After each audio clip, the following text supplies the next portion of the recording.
आज हम पढ़ेंगे द टिश्यू सिस्टम। यहां आपको epidermal tissue system, ground tissue system, vascular tissue ये बताया जाएगा।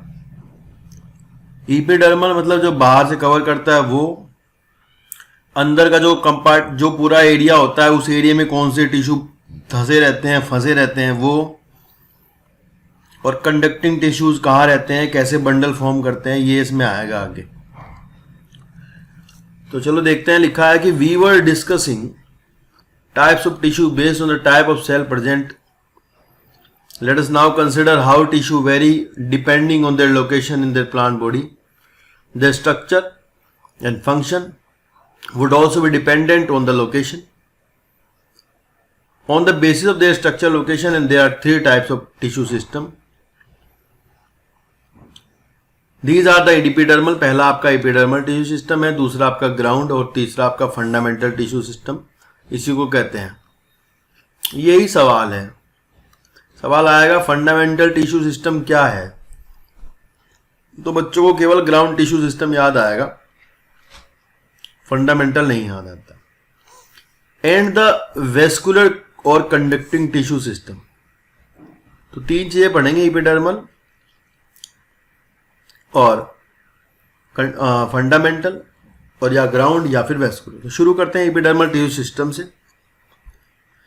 यहां है कि the epidermal tissue system form the outermost covering of the whole plant body and comprises epidermal cells, stomata and the epidermal appendage, the trichomes and hair. Epidermis में आपको क्या मिलेंगे, अगर रूट की होगी तो वहां आपको हेयर मिलेंगे, रूट हेयर, और अगर स्टेम होगी तो वहां आपको ट्राइकॉम मिलेंगे।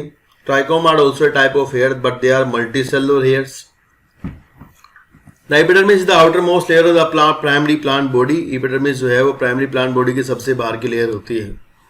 It is made up of elongated, उसमें आपके सेल जो होती हैं they are elongated, compactly attached, dense cytoplasm, arrange cells which are form a continuous layer. Epidermis में आपकी कोई स्पेसिस नहीं होते, no intercellular spaces. Epidermis is usually single layered. Epidermis आपकी हमेशा ज्यादातर सिंगल लेयर होती है। Epidermal cells are parenchymatous cells. सवाल आता है एपिडर्मल सेल कैसी होती है, पैरेन्काइमा की बनी होंगी। स्मॉल अमाउंट ऑफ साइटोप्लाज्म होता है ना। The cell wall are hand in large vacuole. ये इसकी आपसे कैरेक्टरिस्टिक पूछ लेते हैं कई बार ना। कॉम्पैक्टली अरेंज होती हैं, सिंगल लेयर होती हैं, स्मॉल अमाउंट ऑफ साइटोप्लाज्म रखती हैं, सेल वॉल रखती हैं, वैक्यूल बड़ी रखती हैं। In the outside of the epidermis often covered with vaccine thick layer called cuticle. ये आप ध्यान से सुनना, आपके स्टेम हो, बाहर लीव्स हो आपकी, उनके बाहर आपको क्यूटिन की बनी हुई वैक्सी लेयर मिलती है। रूट्स में आपकी क्यूटिकल एब्सेंट रहती है। अगर क्यूटिकल आपकी रूट्स में भी होगी तो फिर रूट जो है एब्जॉर्प्शन कैसे करेंगी, ये आपको ध्यान रखना है कि भाई रूट्स में क्यूटिकल नहीं होगी। क्यूटिकल अगर रूट में होगी तो रूट एब्जॉर्प्शन नहीं कर पाएंगी, तो वहाँ ये एब्सेंट होती है। और जहाँ ये होती है, स्टेम पर होती है या फिर ये लीव्स के ऊपर होती है, it prevents the loss of water. ये पानी के लॉस को रोकती होती है। Stomata structure present in the epidermis of leaf. आपको पता है कि जो एपिडर्मिस ऑफ लीफ है उसमें आपको स्टोमेटा मिलते हैं, और स्टोमेटा का फंक्शन सब बच्चों को पता होता है कि स्टोमेटा जो है regulate the process of transpiration and gases exchange. Each stomata is compose of two bean shape cells known as guard cell. सवाल नंबर नेक्स्ट कि ग्रासिस में, मोनोकोट्स में ये सेल्स जो गार्ड सेल होती हैं डंबल शेप होती है। लाइक आप इधर देख सकते हो, ये डंबल की जैसी बनी हुई है। ग्रासिस में ये गार्ड सेल जो है आपकी डंबल की शेप की होती है। यहां डाइकोट में आपकी जो होती है ये बीन शेप होती है। इससे भी आप रिकॉग्नाइज कर सकते हैं, ठीक है ना, ग्रासिस में कैसी हैं और जो दूसरे प्लांट्स होते हैं उनमें कैसी होती है। The outer wall of guard cell away from the stomatal pore are thin and inner wall toward the pore is thick. अब आप ये देखो डायग्राम में, पोर की साइड पे जो लाइनिंग है वो आपकी ब्लैक है, डार्क है दिखाई दे रही है, ये थिक। तो इधर ये थिक वॉल होती है और बाहर की साइड ये थिन होती है। एक साइड तो ये थिक होता है, एक साइड ये थिन होता है। नेक्स्ट लिखा है कि the guard cell possess chloroplast. Guard cell की खास बात है कि इसके अंदर बहुत सारे क्लोरोप्लास्ट होते हैं जो कि स्टोमेटा की ओपनिंग को रेगुलेट करते हैं। And sometime a few epidermal cell in the vicinity of the guard cell become specialised. अब यहां देखो ये कह रहे हैं कि ये कितना इंपॉर्टेंट लाइन लिखी हुई है यहां पर कि सम टाइम, हमेशा नहीं, आपको ध्यान रखना है, कभी कभी, हमेशा नहीं, कभी कभी आपके जो स्टोमेटा होते हैं उनके चारों तरफ की सेल आपकी कन्वर्ट हो जाती हैं उन, ठीक है ना, कन्वर्ट होकर के क्या बनाती हैं, सबसिडियरी सेल्स। तो आपको अगर ऐसे लिख के देते हैं कि all guard cells are surrounded by subsidiary cells, तो ये बात सही नहीं है। सभी गार्ड सेल आपकी सबसिडियरी सेल से सराउंडेड नहीं होती, क्योंकि इन्होंने लिखा है सम टाइम, कभी कभी होती है। ठीक है, लिखा है the stomatal aperture guard cell surrounding subsidiary cell are together called as the stomatal apparatus. तो पूरा मिला जुला करके क्या कहलाता है, स्टोमेटल एपरेटस कहलाता है। इस स्टोमेटा का खुलना और बंद होना ये आप आगे पढ़ेंगे, कैसे ये गार्ड करते हैं, कैसे ये गाइड करते हैं। रात के टाइम ये बंद हो जाते हैं, दिन के टाइम ये खुल जाते हैं, या कुछ स्टोमेटा ऐसे भी होते हैं जो रात को खुलते हैं, दिन में बंद रहते हैं। दो तरह के होते हैं, photo active, scoto active. Photo active जो आपके होते हैं दिन में खुलने वाले, स्कोटो एक्टिव होते हैं आपके रात को खुलने वाले। ये आपको आगे पढ़ाया जाएगा ट्रांसपोर्ट वाले चैप्टर में। नीचे the cell of the epidermis bear number of hairs. The root hair, अगर आप पूछा जाए कि रूट हेयर्स, तो आप कहोगे root hair are the modification of the unicellular, यानी root hair are the modification of the single cell. Epidermis की, अगर कहीं एपिडर्मिस रूट की एपिडर्मिस है, मान लो ये रूट की एपिडर्मिस की सिंगल सेल मॉडिफाई करके हेयर्स फॉर्म करती है। तो जो रूट हेयर्स होते हैं they are unicellular, root hairs are unicellular. But अगर हम बात करते हैं स्टेम के ऊपर पाए जाने वाले ट्राइकोम्स की, तो they are multicellular hair like structure on the stem. यहाँ जैसे लिखा है कि unicellular elongation of the epidermal cell and help absorb water and mineral from the soil on the stem. The epidermal hairs are called as the trichomes. The trichomes are usually multicellular. अब इसका मतलब क्या है usually का? ऐसा नहीं है कि हमेशा ही मल्टी सेलर होंगी, यूजुअली मल्टी सेलर होते हैं, ये सही बात है, पर हमेशा नहीं है। दे मे बी ब्रांच और अनब्रांच, ये आपके ब्रांच हो सकते हैं, अनब्रांच हो सकते हैं, एंड सॉफ्ट हो सकते हैं, स्टिफ हो सकते हैं। दे मे इवन बी सिक्रेटरी, कुछ सिक्रेशन, जहां पर कुछ सिक्रेटर करना होता है वहां पर ये सिक्रेटरी हेयर्स होते हैं। लाइक जो बिच्छू काटी होती है आपकी अर्टिका डायोका, उसमें आपको ये सिक्रेटरी मिल जाएंगे। नीचे लास्ट लाइन है जो इंपॉर्टेंट है आपकी कि ट्राइकोम्स का काम होता है, क्या फंक्शन करते हैं। तो आप बताओगे कि the trichomes help in preventing water loss due to the transpiration. ये क्या करते हैं ट्राइकोम्स, प्रिवेंट करते हैं, वाटर लॉस को बचाते हैं। तो स्टेटमेंट अगर इसे लिखा हुआ आता है तो आप बिल्कुल सही करेंगे इसे कि भाई ये वाटर लॉस से बचाते होते हैं। ठीक है, चलिए नेक्स्ट देखिए। नेक्स्ट है ग्राउंड टिश्यू सिस्टम।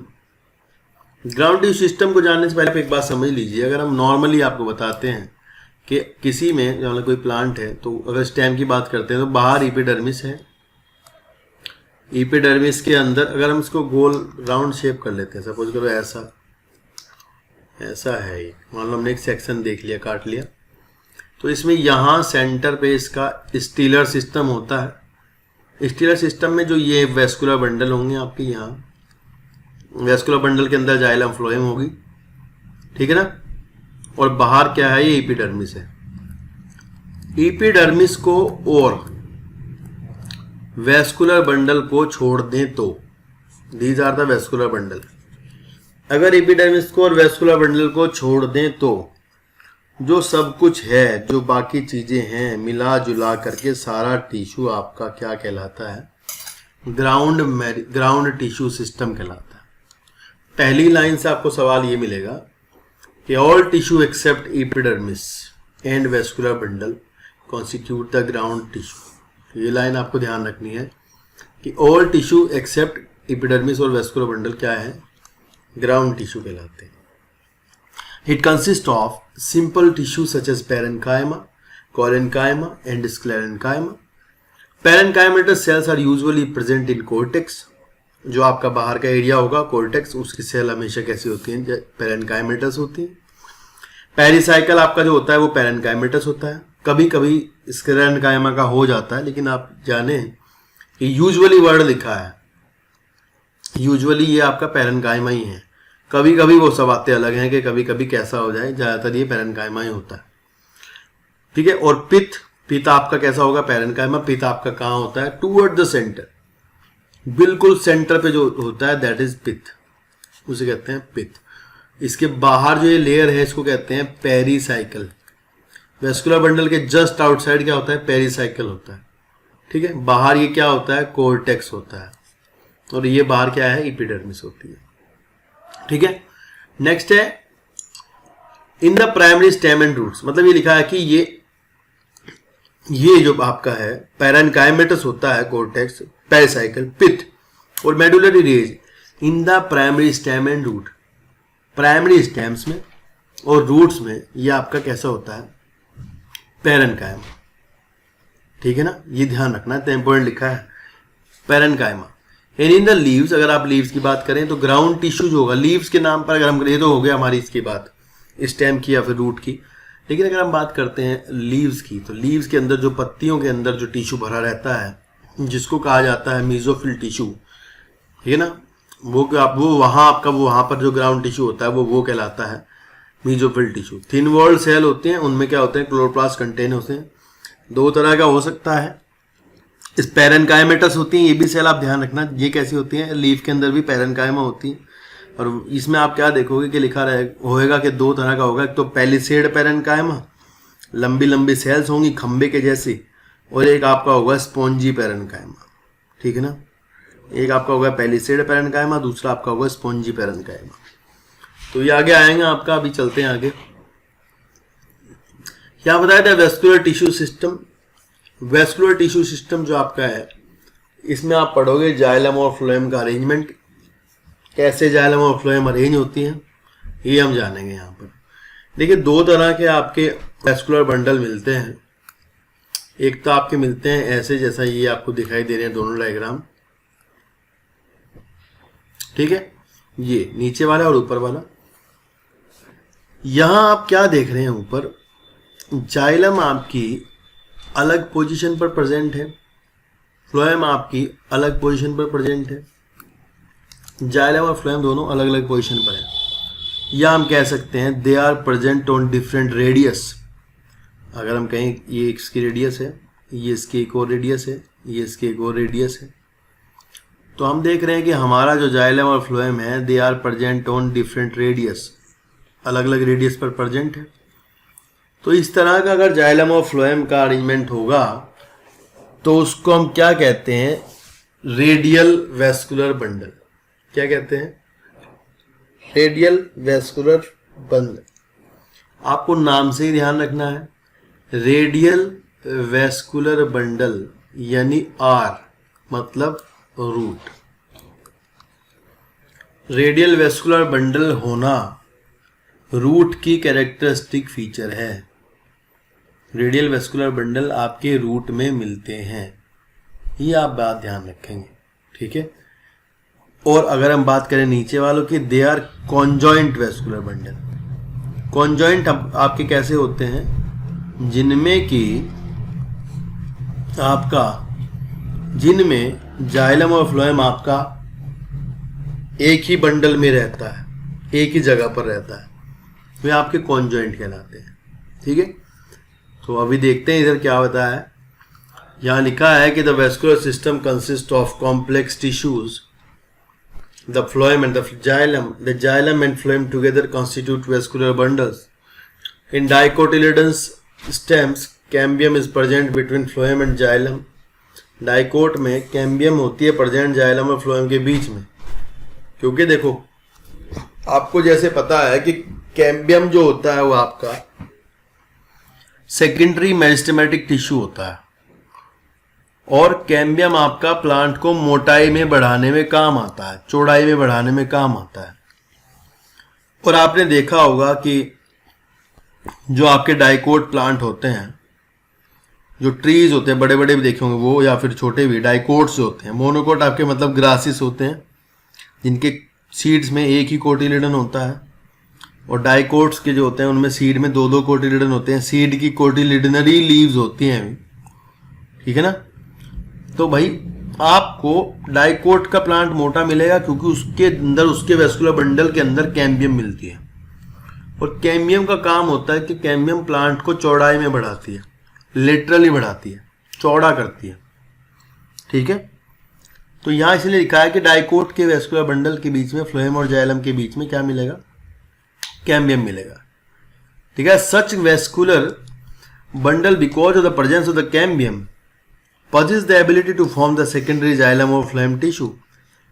देखो प्राइमरी परमानेंट टिश्यू तो पहले से प्लांट में होते ही हैं, लेकिन अगर आपको दोबारा से उसमें बाद में देखो, एक तो प्लांट ऊपर चला गया ग्रोथ करता हुआ, आप चौड़ा होगा तो टिश्यू बढ़ाने पड़ेंगे, टिश्यू बढ़ेंगे तो सेकेंडरी होंगे सारे, तो ये क्या होगा, to form the secondary xylem और phloem tissue and hence are called the open vascular bundle. ध्यान रखना, अगर इसके बीच में आपके जो आपका वेस्कुलर बंडल है, इसके बीच में अगर आपको मिलता है कि कैम्बियम है इस तरह से, जैसे आप डायग्राम में नीचे देख रहे हैं, तो भाई इसको अपन बोलेंगे ओपन वेस्कुलर बंडल।